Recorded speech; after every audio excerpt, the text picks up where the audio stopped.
যে নামাজ ছেড়ে দিয়েছে সে ইসলাম থেকে বের হয়ে গেছে। আর যে নামাজ ছাড়েনি, শত অন্যায় অবিচার পাপ থাকবে, আল্লাহর সাথে তার সাথে ক্ষমা চাইবে, আল্লাহ মাফ করবে, আর করবে না প্রতিশ্রুতি দেবে, আবার মানুষ হিসেবে দুর্বল হয়ে যাবে, আবার আল্লাহর কাছে মাফ চাইবে, লজ্জা পাবে না, আল্লাহ আবার মাফ করবে।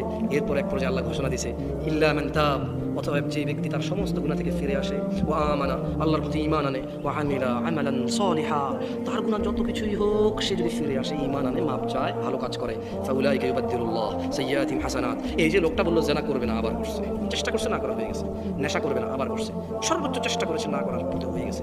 এই যে লোকটা নামাজ মিস করে ফেলেছে, চেষ্টা করেছে সর্বোচ্চ পড়ার, হঠাৎ দেখে গেলে মিস হয়ে গেছে, তো আল্লাহ কোরআনুল কারীমে সূরা ফুরকানে বলছে যে লোকটা ইল্লা মান তাব, হাজার সহস্র কোটি অপরাধ থেকে মাপ চেয়ে ফিরে আসলো, ওয়া আমানা, এরপর ঈমান নিয়ে নিয়েছে, ওয়া আমিলা আমালান সালিহা, মাপ চাইছে, ঈমান আনছে, কিছু ভালো কাজ করা শুরু করে দিয়েছে। তাহলে বলছে ফাউলাইক, তার পিছনের যে হাজার লক্ষ কোটি সহস্র গুনাহ আছে, ইউবাদদিলুল্লাহ, আল্লাহ বদল করে দেবে গুনাহগুলোকে, শুধু মাপ না, এগুলোকে আল্লাহ বদলাই দেবে, এক্সচেঞ্জ করে দেবে, কিসে? সাইয়্যাতিহিম হাসানাত, নেকিতে পরিবর্তন করে দেবে সব গুনাহকে।